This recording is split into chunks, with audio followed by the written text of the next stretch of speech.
네, 안녕하십니까. 가슴명상센터 원장 하트라고입니다. 오늘은 고유에 대해서 말씀을 드리는데, 고유 좀 앞뒤 좀 수행하시는 데 좀 도움이 되는 그 지식에 관련해서 좀 말씀을 좀 드릴까 합니다.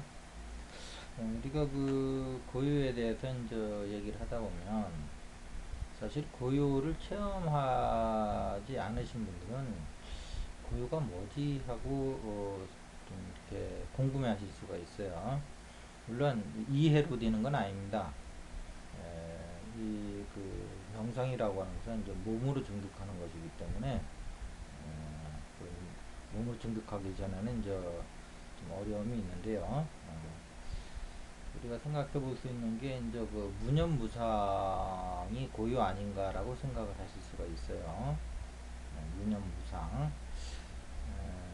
그런데 이 무념무상은 말 그대로 생각과 이 이미지, 우리가 또 생각이 없다 그래도 또 많은 또 이미지를 이렇게 또 하죠. 또 이미지가 끝나면 또 생각으로 갔다가 이렇게 아, 그 생각과 이미지를 왔다 갔다 하는데, 이거를 이제 불교에서는 이제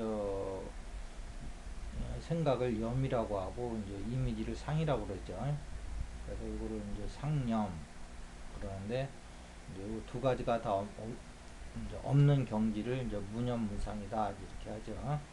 그래서 이제 우리가 이제 처음 수행하신 분은 고유가 뭔지는 모르지만 일단은 하여튼 머리에서 이제 상과 생각을 없애기 위해서 많은 노력들을 하시죠. 특히 이제 뭐그 선정을 하신다든지 과도를 드시는 것도 이제 이렇게 이제 이 무념무상을 처음으로 이제 실현하기 위해서 하시는 건데, 그렇다고 해서 이 무념무상이 이제 뭐 처음에는 이제 뭐 한 몇 초도 안 가고 또 생각이 나오고 그러지만 점점 오래 하시다 보면 뭐 30초, 1분, 나중에는 이제 자기가 이제 특별히 생각을 내고자 하는 그 의지만 없으면 무한히 이제 상과 염이 없는 상태로 이제 들어가죠. 뭐 이것을 불교성에서 이제 쌈마타로 합니다. 그칠 짓자. 뭘 그치느냐? 상관염을 그친다는 거죠. 그것이 이제 없는 상태로 이렇게 지속되는 거, 요 상태. 수행에서는 일단 이 사마타가 어느 정도 좀 돼야지 이제 다른 수행도 좀 쉽게 이제 일어나갈 수가 있죠. 그래서 이제 수행의 이제 그 가장 기본적인 것이 이 염과 상과 영을 없애서 없는 상태가 이렇게 내 의지대로 이제 자유자재를 질정도까지 직접 끌고 가는 것. 요것이 이제 사마타 수행법입니다. 그런데 이제 이것이 고유는 아니라는 거예요. 문제는 그냥 그것은 상관염이 없는 거예요. 그러니까 무념무상인 상태로 가는 거예요. 그러면은 고유는 뭐냐? 고유의 그 여러 가지 조건들이 있는데 그 중에 하나가 무념무상이라는 거예요.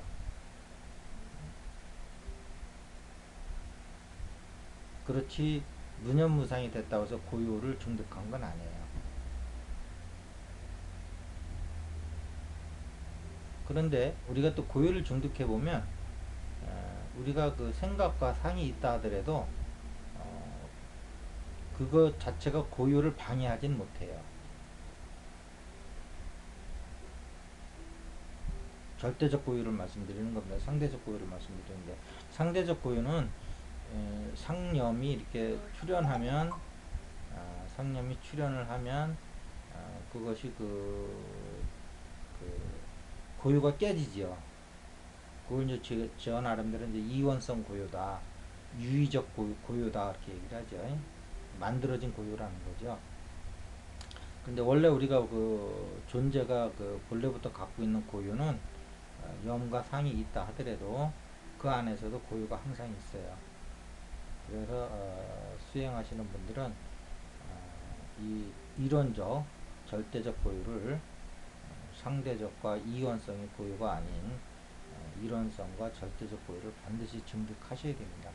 이것이 이제 우리 이제 가슴 뒤에 등 뒤쪽에 이제 고유의 반이 있다고 이제 첫 번째 시간에 말씀을 드렸죠. 그래서 이제 그 무념무상은 고유에 들어오기 위한 하나의 조건은 될 수 있지만 그 자체가 고유는 아니다. 그렇지만 고유하고 알고 보면 고유와 무념무상은 사실 같이 있는 것이다. 그렇다고 해서 고유를 중독하지 못하면은 거기서 무념무상만 있을 뿐이지 고유는 알 수가 없다. 이렇게 되는 거예요. 알고 보면 항상 같이 있는 것이다. 그렇지만 무념무상이 고유는 아니다. 그러나 고유의 여러 가지 특징 중에 하나다. 뭐 필요조건과 충분조건으로 얘기할 수도 있는데 그렇게 이해를 하시면 될 것 같고요. 그 다음에 이제 고요와 이제 그러면 깨달음이라는 건 뭐냐? 그러니까 순서적으로 보면 이제 무념무상, 고요, 이제 깨달음 이렇게 되겠죠. 본성 이렇게 되겠죠. 그러면 또 이제 본성이라는 거하고 고요하고 관계는 어떤 거냐? 앞에서 살펴본 대로 이제 그 무념무상과 고요가 이제 그런 관계라고 그러면 그 고유와 본성의 관계는 어떤 것이냐. 고유가 본성을 포함하지는 못해요. 그러나 아까 얘기한 대로 똑같은 원리로 본성에는 고유가 있어요. 그러면 본성과 고유의 근본적인 차이는 뭐냐. 고유는 두 가지가 다 이제 고유는 고유니까 뭐 얘기할 거 없고요. 본성에 이제 고유가 있는데 그 본성에는 있고 고유에는 없는 게 있어요. 그 뭐냐면 고유에는 이 알아차림이라는 게 없어요. 근데 본성에는 이 알아차림이라는 게 있습니다. 그때 이제 본성을 봤을 때 이제 그 알아차림으로 인해 가지고 이제 그 지혜가 나오는 거거든요. 그러니까 고유 있는 상태로는 그 아직 그 지혜가 나오진 않아요. 이제 알아차림이라는 기능이 있을 때 그것을 주관적이 아닌 객관적인 상황으로 나의 에고가 없는 상태에서 이렇게 판단하고 그 결정을 내리고 그 상황에 가장 맞는 그런 어떤 그 답을 구해내는 것이 이제 지혜죠. 그래서 그런데 이제 우리가 지혜가 안 나오는 것은 본성을 보지도 못하고 본성의 알아차림도 모르는 상태에서 생각만 가지고 하기 때문에 그때 그 생각은 이제 에고의 작용이거든요.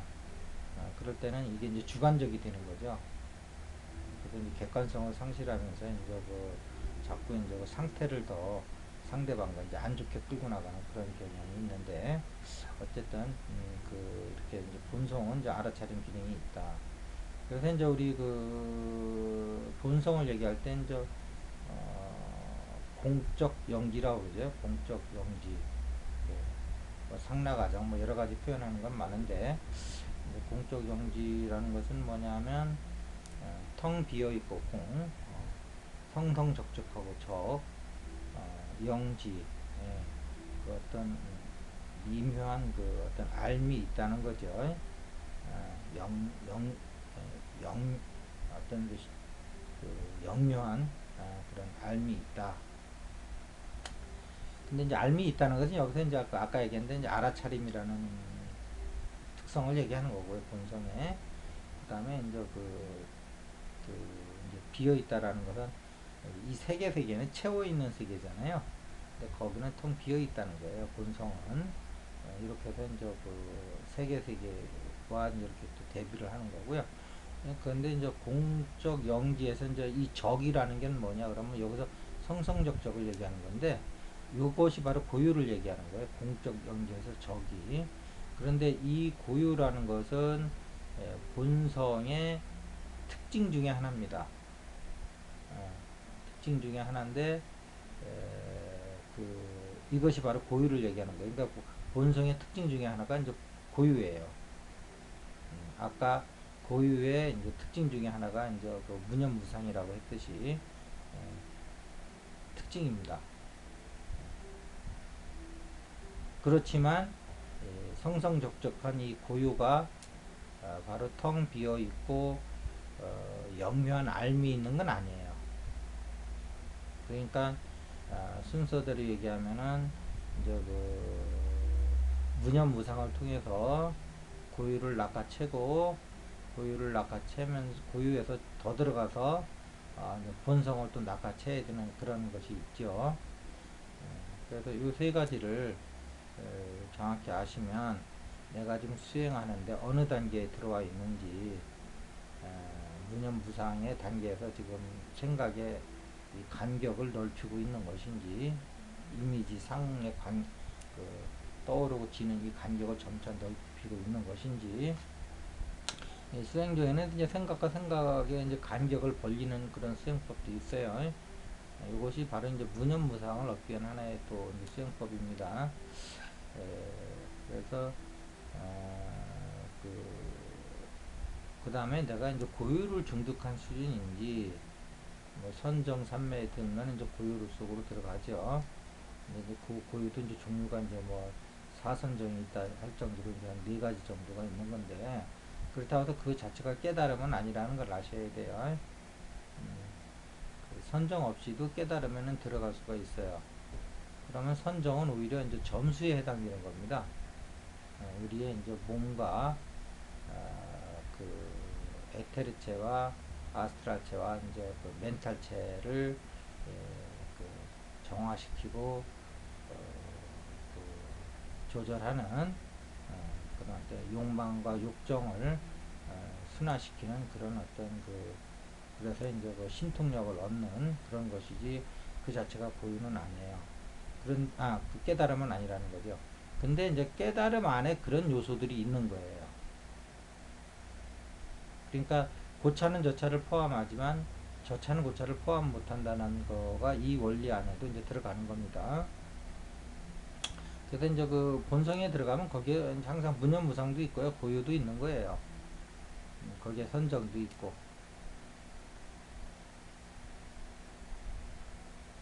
그래서 오히려 수행을 할 때 먼저 스승을 잘 만나면 역으로 무념무상, 고요, 본성을 보는 순으로 가는 게 아니고요. 본성을 먼저 보여주시는 스님, 스승들도 있어요. 그래서 깨달음부터 먼저 얻고, 그 다음에 이제 그 깨달음의 이제 속성인 고유를 얻고, 그 다음에 이제 무념무상을 이제 역으로 이제 수행을 하는 거죠. 그래서 그게 이제 도노 점수입니다. 쉽게 얘기하면. 먼저 깨닫고 이제 점수한다. 점수하는 거는 뭐냐면 나는 본성을 봤지만 그 본성을 보고 있는 그 에고는 아직도 탐진치에 물들어 있잖아요. 그래서 이제 그 에고, 여기서 에고라는 건 뭐 그렇게 추상적인 게 아니고요. 여러분의 그 몸과 그 다음에 에너지체와 그 다음에 감정체와 그 다음에 사고체를 얘기하는 겁니다. 그게 에고예요. 뭐 에고가 뭐 특별히 따로 있는 게 아니고, 이제 에고체를 이제 순일하게 정화하는 것이 이제 그 점수지요. 그래서 그 본성의 이제 오소로서 본성이 입고 있는 옷이거든요. 이 네 가지가 이 네 가지를 그, 영원 불변하는 본성에 맞게 맞는 옷을 이제 지어주는 거죠. 다시 그 전에는 내가 본성을 보기 전에는 주체가 이제 에고잖아요. 에고는 생멸하는 존재이기 때문에 생멸하는 옷과 에너지체와 감정체와 사고체를 입고 있어도 뭐 격이 맞는데 이제는 본성을 봤단 말이죠. 그러니까 본성을 봤으니까 이제 그 격에 맞는 옷을 입혀줘야 되는데 그런 작업들이 이제 뭐 불사체, 불멸체의 몸을 만들어 준다든지 지혜에 넘치는 사고체를 만들어 준다든지 증오와 이런 것이 없는 사랑의 감정체를 해준다든지 이런 어떤 그 육체와 이제 그 에너지체는 이제 같이 보는 거죠. 이런 어떤 체들을 통해서 영원 불변의 몸과 사랑의 감정체와 지혜의 사고체를 이제 이렇게 우리가 이제 그 본성의 옷으로 입혀주는 작업을 점수라고 그러는 거예요. 그래서 오늘 시간은 짧지만 어떤 그 수행의 전반적인 것을 다 건드렸다고 보는데 여러분들이 이런 체계를 먼저 아시는 것도 수행을 길게 이끌고 나가시는데 충분한 그 명상의 지도가 돼서 옆길로 가지 않고 바른 길로 가는 그런 훌륭한 안내가 되는 거니까 오늘 이 시간에 좀 많은 도움이 되기를 바라겠습니다. 자, 오늘은 고유의 두 번째 시간으로 고유와 그 민연부상과 본성에 대한 차이와 같은 점을 좀 말씀을 드렸습니다. 자, 감사합니다.